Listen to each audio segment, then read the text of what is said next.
편 107편 말씀입니다. 시편 107편을 오늘은 펴시고 저와 함께 눈으로 보시면서 하나님에게서부터 오시는 은혜의 말씀을 듣는 시간을 갖겠습니다.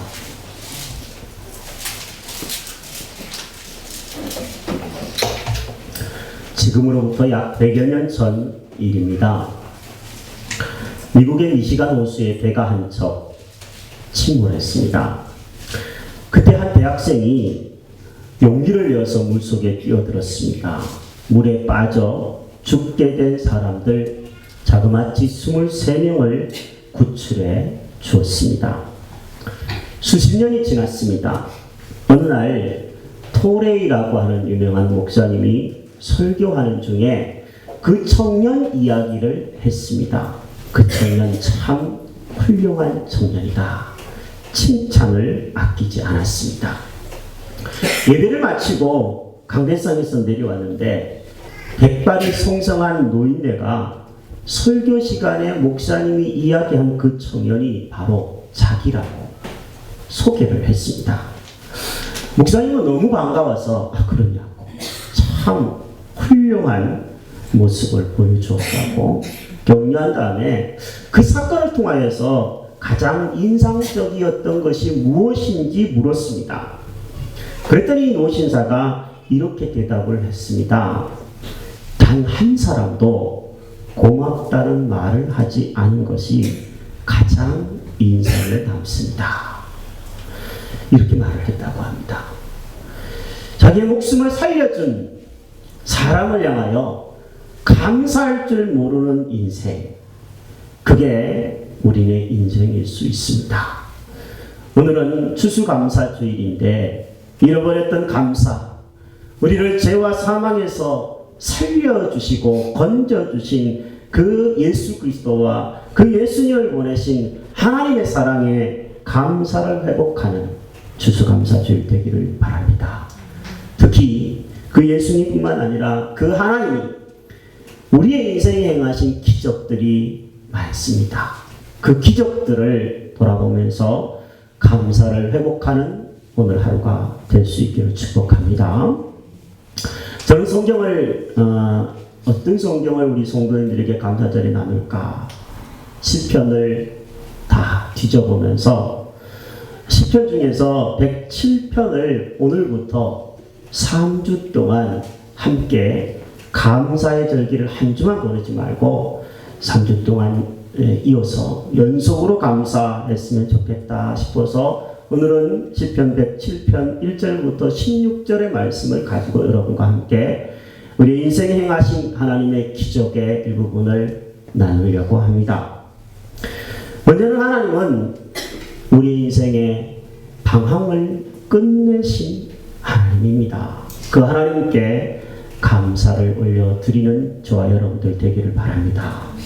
4절부터 9절을 함께 읽어보겠습니다. 같이 읽습니다. 시작.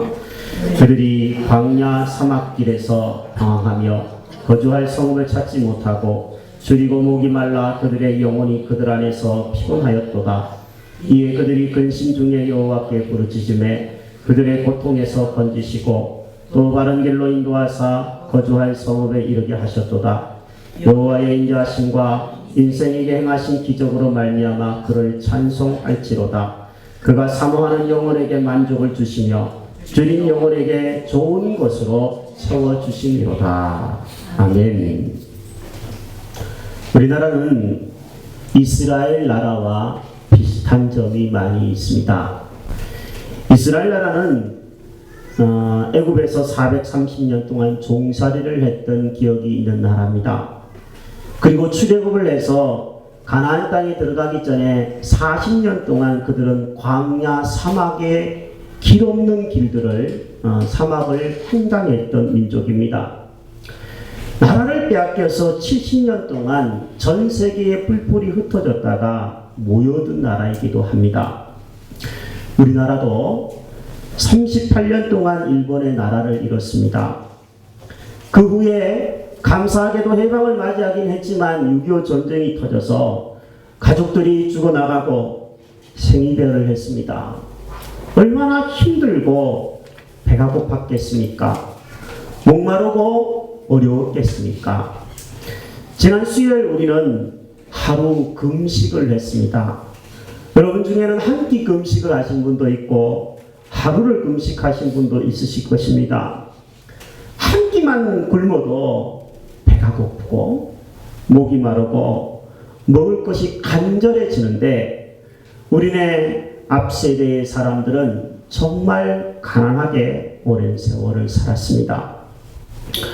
이 사람들, 이 가난한 시절의 사람들을 생각하고 지금의 우리 시대를 돌아보면 정말 우리에게는 먹을 것이 넘쳐나는 부유한 시대를 살고 있음에 우리는 감사를 드리지 아니할 수가 없습니다. 우리가 읽었던 오늘 본문의 4절부터 9절 말씀에 보면 출애굽한 이스라엘 백성들이 광야에 40년 동안 또 나라를 잃고 그들이 70년 동안 고통 속에서 방황하는 장면들이 먼저 나옵니다. 이스라엘 백성들은 그 세월 동안 배가 고팠습니다. 목이 말랐습니다. 길도 없는 광야를 횡단했습니다.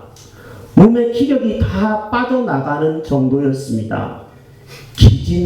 기진맥진했습니다. 포기하고 싶었습니다. 오늘 우리의 인생도 그들처럼 광야와 같은 인생, 사막길을 걷는 방랑자요 나그네와 같은 자들이 우리들입니다. 학생들은 꿈을 찾아서 방황합니다. 청년들은 직장과 사랑을 찾아서 방황합니다. 장년들은 의미 있는 일을 찾아서 방황하고 좋은 교회를 찾아서 배회하는 경우들도 있습니다. 우리의 인생은 하나님 앞에 가기 전에 방랑자입니다. 언젠가 제가 말씀드렸던 것처럼 방랑자의 인생, 유목민의 인생, 노마드의 인생입니다. 이 인생에는 어쩔 수 없이 고통이 따릅니다. 고통 중에 우리가 할 수 있는 일이 한 가지 있다면 그것은 하나님께 기도하는 것, 부르짖는 것일 겁니다. 6절 말씀에 보니까 이에 그들이 고통 중에 근심 중에 여호와께 부르짖었다 쓰고 있습니다. 참 놀랍고 감사한 것은 하나님께 부르짖는 사람들을 향해서 하나님께서는 그들의 고통에서 그들을 건지신다라는 겁니다. 건지실 뿐만 아니라 바른 길로 인도하시는 분이 우리가 믿고 오늘 예배를 드리는 그 하나님이십니다. 6절 말미부터 보니까 이에 그들이 근심 중에 여호와께 부르짖음에 그들의 고통에서 건지시고, 여러분이 기도하고 간절히 주를 찾을 때 여러분이 지금 당하고 있는 고통에서 주께서 건지실 줄로 믿습니다. 또 바른 길을 인도하사 거주할 성읍에 이르게 하셨도다. 길을 찾지 못하고 빠른 길을 찾다가 길을 잃어버린 사람들이 혹시 이 자리에 있다면 주님을 향하여 부르짖고 기도하며 나아갈 때 여러분들에게 빠르지는 않을지 몰라도 바른 길을 주실 줄로 믿습니다. 세상의 사람들은 빠른 길을 택합니다. 그러다가 사고나고 길을 잃고 죽고 다칩니다. 하지만 우리는 빠른 길이 아니라 바른 길 가는 사람들이 되기를 바랍니다.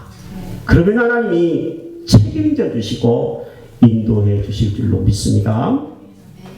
저는 15살 나이에 교회를 다니기 시작했습니다. 하지만 예수님을 믿은 나이는 20살이었던 것으로 기억이 되어집니다.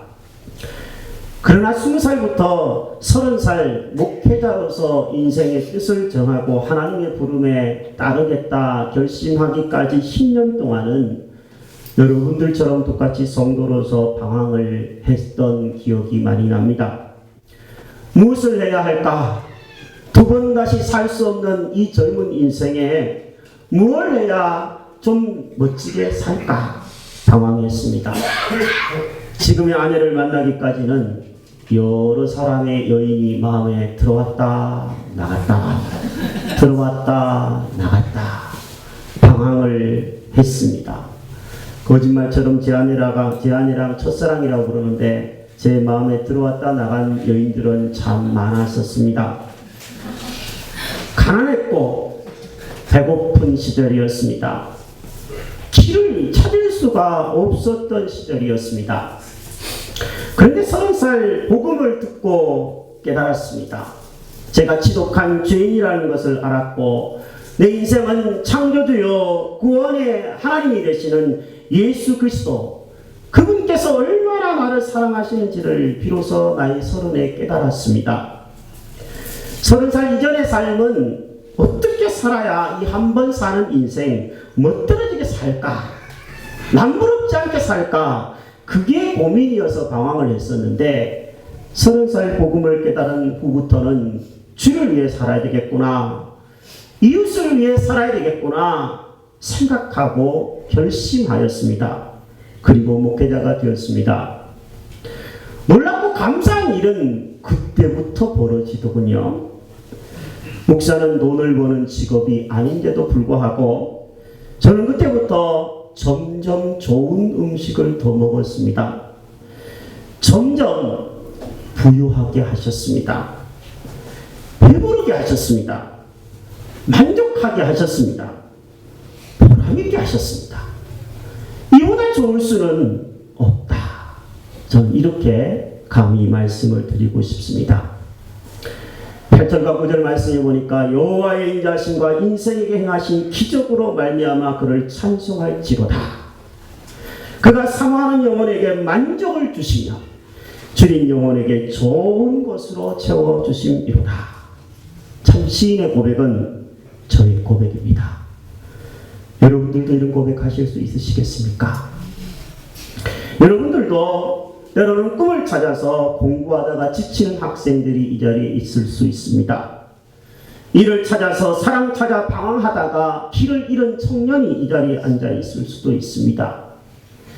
일터에서 일하다가 이 사회의 불의와 싸우다가 땀 흘려 일하다가 기진맥진한 채 오늘 주일 예배에 참여한 사람도 있을 수 있습니다.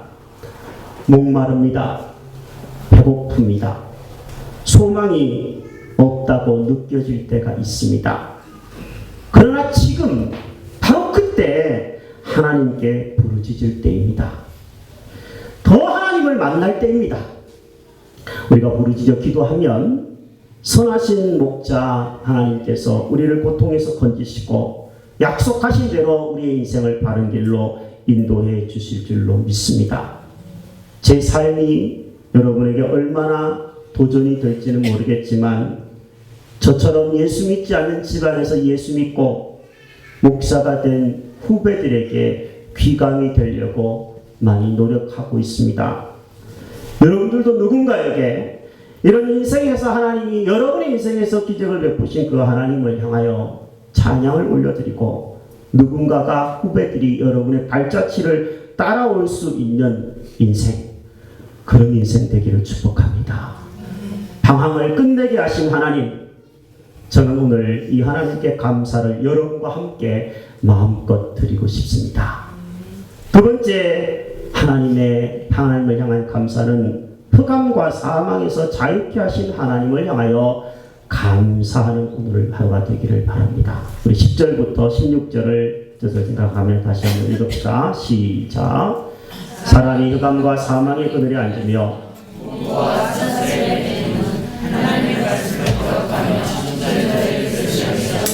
그러므로 그가 고통을 주어 그들의 마음을 겸손하게 하셨으니 그들이 엎드러져도 돕는 자가 없었도다. 이에 그들이 그 환난 중에 여호와께 부르짖음에 그들의 고통에서 구원하시되 흑암과 사망의 그늘에서 인도하여 내시고 그들의 얽어맨 줄을 끊으셨도다. 여호와의 인자하심과 인생에 행하신 기적으로 말미암아 그를 찬송할지로다. 그가 논문을 깨뜨리시며 쇠빗장을 꺾으셨음이로다. 아멘. 이 본문의 사람의 분위기는 지금 흑암입니다. 그리고 사망의 그늘이 들려져 있습니다. 쇠사슬에 매여 있다라는 표현이 10절에 나오기도 합니다. 아마 상상해 보건대 이 본문의 사람은 감옥을 연상하고 있었던 것 같습니다. 삼손을 한번 생각해 보십시오. 감옥에 가두어져 있는 삼손, 안 그래도 지하 감옥인데 깜깜한데 눈이 뽑혔습니다. 아무 천재입니다. 몸에는 쇠사슬이 묶여져 있습니다.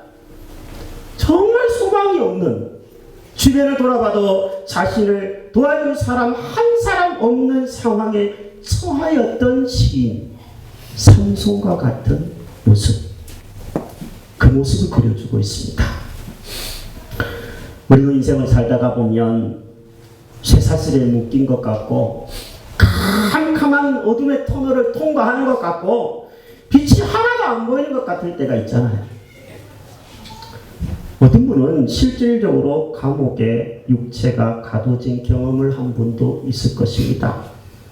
그러나 육체의 감옥은 아니더라도 죄악의 감옥에 가두어지는 것이 인생이요, 죄책감의 사슬에 꽁꽁 묶이는 것이 인생입니다.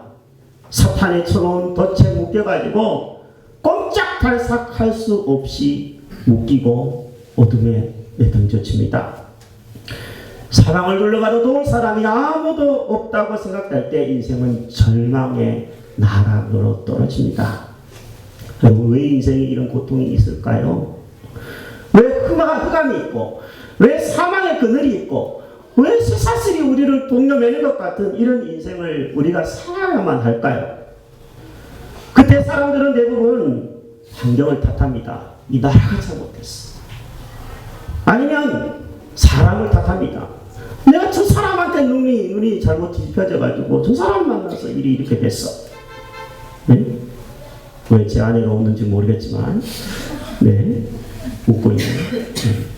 그런 이야기들을 하면서 사람들은 자꾸 외부에서 탓을 하고 원인을 찾으려고 합니다. 그러나 시인은 오늘 본문에서 이렇게 말하고 있습니다.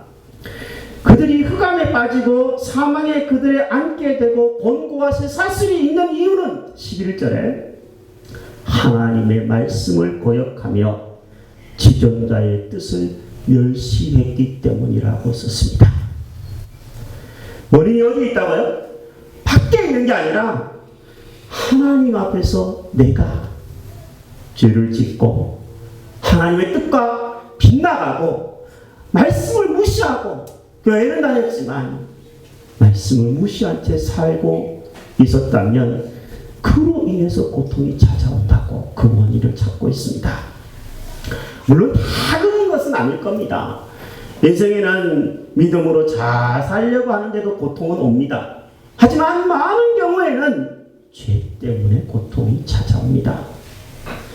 그러므로 그 죄를 통하여서 하나님이 우리에게 바라시는 것이 있습니다. 그 고통을 통하여서 우리에게 바라시는 것이 이 본문에도 써 있습니다. 12절을 한번 보십시오. 그러므로 그가 고통을 주어 그들의 마음을 겸손하게 하셨으니. 고통이 찾아오면 우리는 마음이 낮아집니다. 하나님을 찾고 누군가를 찾습니다. 겸손해집니다. 그 겸손을 배우라고 하나님이 우리에게 고난을 주시고 고통을 주시면서 마음을 낮추시는 줄로 믿습니다. 고난 가운데 있는 분들이 있습니까? 요즘에 힘듭니까? 캄캄합니까? 어둠입니까? 여러분, 그 고난이 그냥 고난으로 끝나버리지 않았으면 하는 것이 우리의 희망이고 바람이죠. 시인 다윗은 시편 119편에서 이렇게 얘기했습니다. 고난당하는 것이 내게 유익이라. 이로 말미암아 내가 주의 율례, 주의 말씀을 배우게 되었나이다. 여러분, 믿음 안에서는 고난도 유익이 되는 줄 믿고 감사하시는 성숙한 성도님들 여러분 다 되시기를 축복합니다. 수년 전이었습니다. 제가 교도소에 면회를 가본 적이 있습니다. 생전 처음이었습니다. 제자 하나가 교도소에 수감되어 있고 면회를 저를 면회를 요청했기 때문에 간 겁니다. 면회를 갔어요. 제자를 바라보는데 정말 뭐라고 표현하기 힘든 마음이더라고요. 저 친구가 어떻게 하다가 저렇게까지 되었나? 너무 마음이 안타까운 거예요. 좀 견딜 수가 없을 정도로 참 기가 막히다라는 표현이 딱 맞는 그런 상황이었습니다. 근데 더 기가 막힌 것은 그 친구가 이 뭐라 그러니까 면에 이렇게 칸막이 이렇게 쳐 있잖아요. 그 안에서 바깥에 앉아 있는 저를 보고 무릎을 꿇는 거예요. 눈물을 펑펑 쏟는 거예요. 그러면서 저한테 한 얘기는 아마 어떻게 나한테 그런 얘기를 할 수 있었을까 싶은 얘기예요. 무슨 얘기를 했냐면, 목사님, 저 좀 살려주십시오. 목사님, 저 실수했습니다. 저 좀 도와주십시오. 목사님, 탄원서도 좀 써주시고요. 이 친구가 평소에 행실이 너무 좋다라는 것도 좀 알려주시고요. 그래서 제가 좀 여기서 나갈 수 있게 좀 해주십시오. 그럼요, 목사님, 제가 평생 안 잊어버릴게요. 평생 목사님께 충성하겠습니다. 이렇게 얘기를 하더라고요. 너한테 충성할 필요가 없는데 말이죠. 충성을 하나님께 하면 되는데 말이죠. 오직 답답했으면, 오직 간절했으면 저 앞에 무릎을 꿇고 그렇게 살려달라고 빌더라고요. 저는 어떻게 하겠습니까? 최선을 다했죠. 그 친구의 아버님과도 통화를 하고 동생과도 여러 번 연락을 하고 정성을 다해 탄원서를 써서 제출을 하고 뭐 이런 노력들을 기울였습니다. 다행히 그 친구는 잠깐의 고통의 시간이 있었지만 자유를 얻게 되었습니다. 그런데 지금 연락이 잘 안 됩니다. 연락이 안 와요. 연락을 해도 안 받습니다. 어떨 때는 진짜 괘씸하네 이런 생각들이 들어요. 솔직히 인간적으로는. 그런데 무릎 꿇은 사람한테, 눈물 흘린 사람한테, 부끄러운 모습 보여준 사람한테 별로 보고 싶어 하지 않을 것 같다, 그런 생각들도 많이 듭니다. 이해되죠? 그래서 그냥 그런데 자꾸 생각나면 기도를 드리게 됩니다.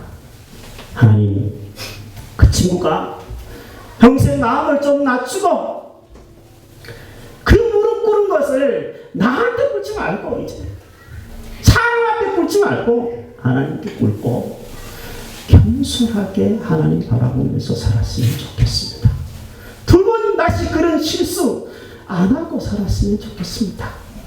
이런 기도를 드리게 됩니다.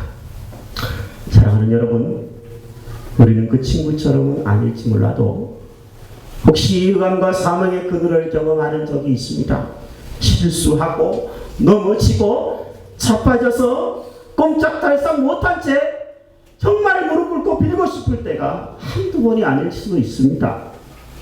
지금 이 자리에 앉아 계신 저와 여러분들이 그럴 수도 있고요. 아니면 앞으로 그런 일을 안 만났으면 좋겠지만 그런 일을 만날 수도 있어요. 그러면 그때는 정말 마음을 낮춰야 합니다. 그리고 부르짖어 기도해야 합니다. 하나님께 무릎을 꿇어야 됩니다. 사람 앞에 빌면 안 돼요. 그 해결이 안 되는 겁니다. 근본적인 문제의 해결은 하나님께 있습니다. 그러면 하나님께서는 그 고통에서 구원해 주시고 월급맨 쇠빗장을 열어주셔서, 감옥은 안에 문이 안 달려있다고 그러잖아요. 안에 손잡이가 없대잖아요. 바깥에서 하나님이 은혜로 그 쇠빗장의 문을 열어주시듯이 여러분과 저의 삶에 얽어맨 그 쇠빗장을 끌어주시고 열어주시는 역사가 주를 찾고 부르시는 자에게 있을 줄로 믿습니다. 이 은혜가 우리 모두에게 있기를 바랍니다. 예수님은 우리의 인생의 방황을 끝내시려고 이 땅에 오셨습니다. 예수님은 죄와 율법과 죄책에 얽매인 우리를 자유케 하시려고 대신 십자가에 죽으시고 부활하셨습니다. 그 예수님을 보내신 우리 하나님은 참 선하시고 좋으신 하나님이십니다. 그 예수님을 우리에게 보내신 하나님의 사랑, 그 인자는 영원합니다. 다른 번역에 보니까 결코 실패가 없습니다.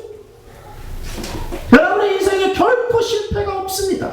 하나님을 믿고 바라보고 나아가는 인생은 실패가 없습니다. 이 예수님을 믿으면 구원을 얻습니다.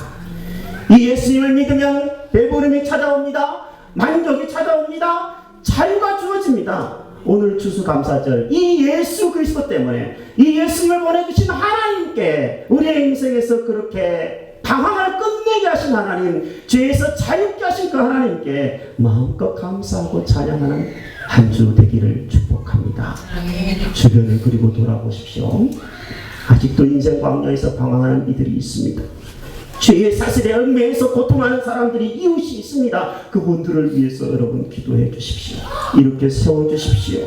하나님의 사랑을 전해 주십시오. 함께 하나님께 감사와 찬양을 드릴 수 있는 날이 오게 될 줄로 믿습니다. 함께 기도하십시다.